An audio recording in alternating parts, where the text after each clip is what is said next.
9 states on alert due to anticipated heavy rainfall as Nigeria reaches peak of rainy season. And Benue residents along riverbanks fear surge in water level. Plus, first female vice president of Colombia visits Nigeria. Federal government set to transform automotive industry through local production. And all eyes on Rivers State Independent Electoral Head Office in Port Harcourt as residents eagerly await announcement of local government results. Hello and welcome to News Panorama with me, Naja'atu Tijani. Stay tuned for the details.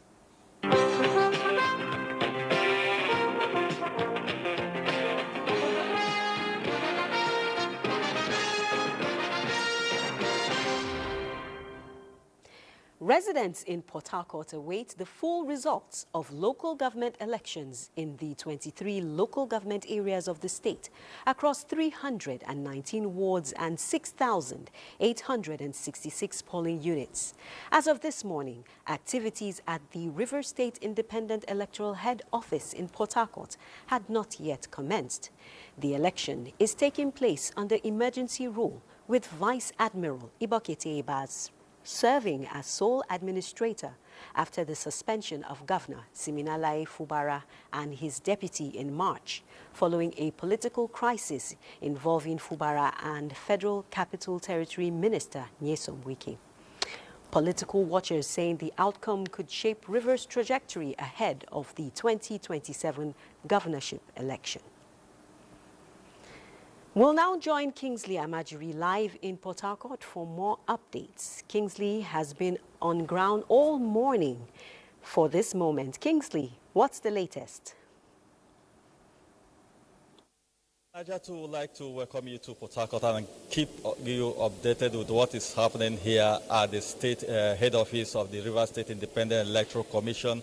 Yesterday, after the poll process at the field, members of the fourth estate of the realm gathered here, and at a point they had to dispatch because the authorities reliably informed men of the press that they will resume today to commence the collation and announcement of that result. Of course, you see behind me some journalists who are already at this place waiting for the officials to come in, but I can tell you authoritatively that the chairman of the commission is already in his office, and we have other officials of the commission as well as security personnel and other critical stakeholders who are expected to participate in this process. But we were informed earlier on from a top official of this commission that a substantial number of these votes have come, results have come in from the various local government areas. We are expecting that by the time all the results are ready, they will commence the announcement, because earlier on, like I informed you, we are told authoritatively that the results will be announced today. Hopefully, when these come out in full, those who went out to the poll yesterday will begin to see the results of that election. That result, of course, no doubt, will also shape the future of the polity here in Rivers State. Kingsley, now speaking of the polity, though, what's the mood like? Are people excited? Tell us what's happening, what's on ground, what's the pulse like? You know, before this election, the election has been greeted with mixed reactions from various stakeholders. There are mixed opinions, mixed views to this election. There are those who did not believe in the process, given the issues they've raised about the legality or otherwise of this election. Even there are some who have also had filed a suit before this election. For them, they have no signs of excitement with this respect to this election. They feel that at the end of the day, the courts will have to make decision on whether the legality or not of this election. But for others who participated in this election, they are excited and anxious to see these results come out. And of course, the result will also decide who will be at the helms of affairs across the 23 local government areas. Expectedly, there are 319 councillors that will be emerging from this process, and of course 23 local government council chairmen as well. no doubt for those who were eager and who also participated in this process, they are willing to, anxious to see that the commission announces this result and the decision will now decide, will now decide the future of the administration at that third tier of government in the state. All right, Kingsley, we'll be watching and we'll be waiting for updates. Thank you very much. Thank you, Najatu. That was my colleague Kingsley Amajiri on ground in Port Harcourt, waiting for announcement of results, which NTA will, of course, update in due course. And now here in the FCT, the National Orientation Agency, FCT chapter, has commenced a campaign on national reorientation in 5 thematic areas. The director of the agency in the FCT, Acharu Opalua, is leading the campaign through the major streets in the city center of Abuja. They are persuading students and other youths to take advantage of the Nelfund scheme and other government policies towards improving education, youth development, and job creation nationwide. In the marketplace, they spoke to women and, of course, market people in different Nigerian languages, urging citizens to be aware of their environment and imbibe the culture of security consciousness, as well as internalizing national values in getting the correct and required information regarding disaster preparedness, especially in flood mitigation. Nigerian identity project and national symbols, extreme sign-out practice in schools. So discourage the attitude of unnecessary spending during student graduation ceremonies and other irrelevant activities going on in schools is part of reasons for the campaign. Other areas the sensitization is highlighting include the need for citizens to understand the values attached to the national identities and symbols in order to accord them the required respect. The Minister of Marine and Blue Economy, Adegboyega Oyetola, commiserates with the victims and families of the recent boat accident in Shagari local government area of Sokoto State. The minister, in a statement, describes the tragedy as deeply painful and extends heartfelt condolences on behalf of the federal government to all those affected.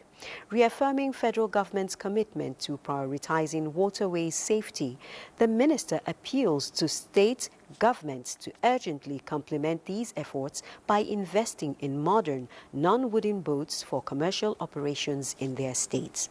The minister notes that despite the ministry's recent interventions, including the nationwide distribution of 3,500 life jackets to each riverine state, incidents of boat mishaps have persisted, largely due to the widespread use of wooden boats. Oyetola stresses that fiber and aluminum boats, being sturdier, safer, and more durable, represent the global standard for inland and coastal waterway transport, and calls on state governments, particularly those with large riverine populations, to urgently invest in these modern boats, describing such investments as both life-saving and economically strategic. This is Panorama. Stay tuned for more reports in a moment.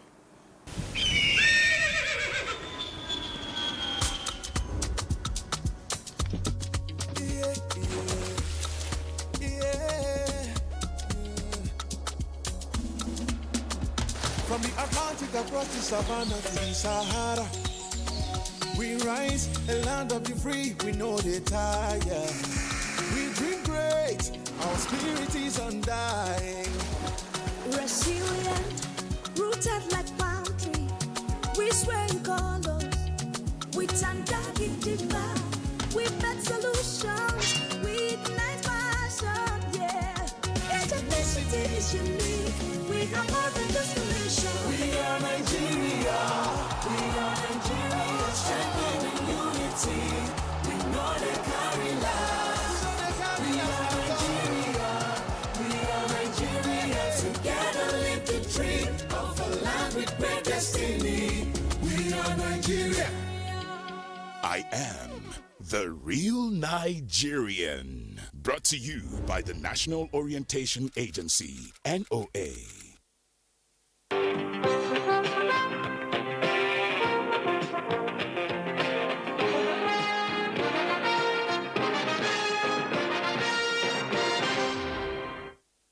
Thanks for staying tuned. Anxiety has gripped residents of Makurdi, especially those close to the banks of the River Benue, as the water level continues to surge. Charles Abba, who has been monitoring the situation, reports. Amid the current security challenges being experienced in Benue State, the rising water level of the River Benue is giving residents grave concerns and discomforts. Yeah, it's happened. But only thing the rate of coming of that river from one year to another, it exceeds. But this one, we don't know the value, we don't know the extent that it will come. The Nigeria Hydrological Services Agency, NISA, earlier listed Benue as one of the states at high risk of flooding this year, and overflow of the river is one of the triggers. What proactive measures have the relevant authorities stepped up preparatory to mitigating the impending ordeal? It has been announced over the radio that everybody should desert the river bank. Because most of the people have their residential along the river bank. Have to move early, as the earlier the better. We need a buffer dam to contain excess water release. And secondly, we need more drainage channels to evacuate the excess flow. Jacob Mela is a water gauge reader, NISA, Benue State. We have 9.09. Then last year we have 6.15 meters. So this year is higher than the last year on. About 10 local governments have been involved in flooding, including 32 communities. It is hoped that if key modalities of mitigating the disaster are employed, the foreseen catastrophe will be reduced. Charles Abba, NTA News. Nigeria is currently experiencing the peak of the rainy season with flooding on the rise. 9 states have been placed on alert due to anticipated heavy rainfall.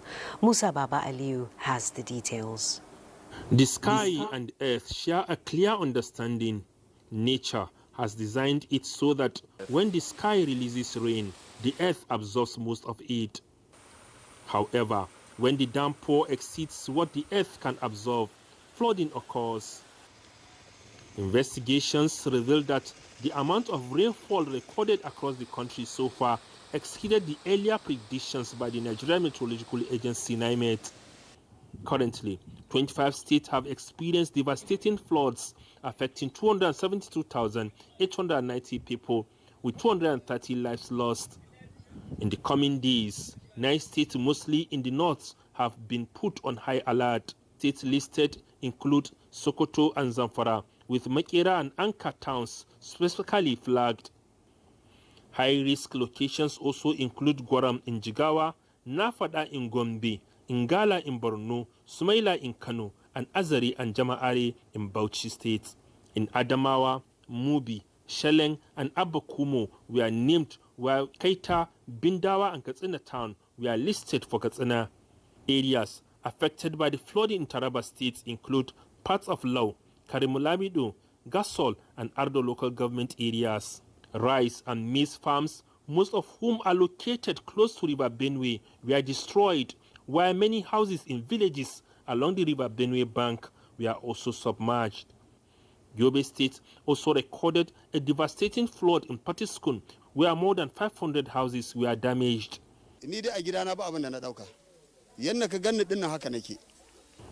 Adamu Mohammed is one of the 600 victims of the flood. He said he has never experienced a flood of such magnitude.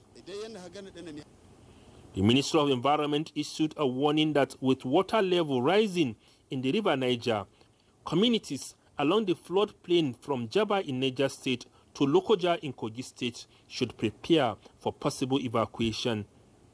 Musa Baba Aliyu, NTA News.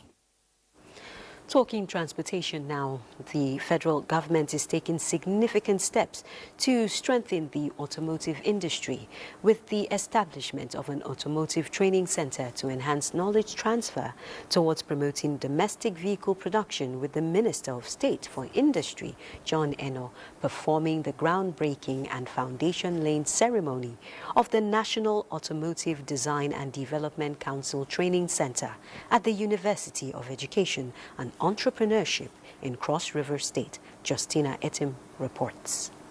Upon completion, the Automotive Training Center will equip Nigerian youths and professionals with modern automotive skills, paving the way for self-sufficiency in vehicle production and assembly.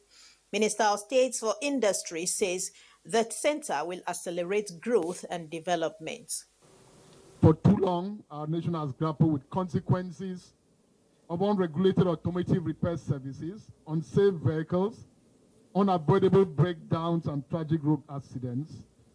So this center is therefore about industrial growth, it's about industrial safety, it's about industrial reliability, and it's about the protection of lives of our citizens. We need to embrace entrepreneurship in whatever you do. If you are a dancer, if you see it as a business, you prosper. If you are a mechanic, technician, you see it as a business, you prosper. But you need to know how to go about it. The university will do that for us. Cross River State Governor represented believes the initiative will enhance human capital, create jobs, and boost the local economy, aligning with his vision for regional development. To our beloved host community, UEE, and Akampa local government, I say, this is your pride. Embrace it as your own. Protect it. Support it. For it is designed to be a beacon of opportunity that will illuminate your future and that of generation yet to come. My administration will ensure that you are active participants and prime beneficiaries of the dividends of this project. The project is set to transform Nigeria's automotive landscape, catalyzing industrialization. In Calabar, Justina Etam, NTA News.